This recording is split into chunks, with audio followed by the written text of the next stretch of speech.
Social মিডিয়ার দৌলতে আমরা প্রায় সব বন্ধুদের বাড়ির এবং হাঁড়ির দুটো খবরই পেয়ে থাকি। আমিও আজ সেই জন্যই আমার বাড়ির খবর এবং হাঁড়ির খবর জানাতে তোমাদের কাছে চলে এলাম। আমার সব বন্ধুদের জানাই শুভ দুপুরের অনেক অনেক শুভেচ্ছা। আজ আমাদের বাড়ির দুপুরের মেনুতে হয়েছিল কচি কুমড়ো মাখা।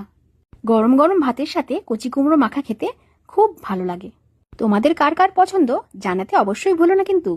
তার সাথে ছিল শীতের ফুলকপি দিয়ে কই মাছের ঝোল, একদম লাল লাল ঝাল ঝাল ফুলকপি আলু দিয়ে কই মাছের ঝোল।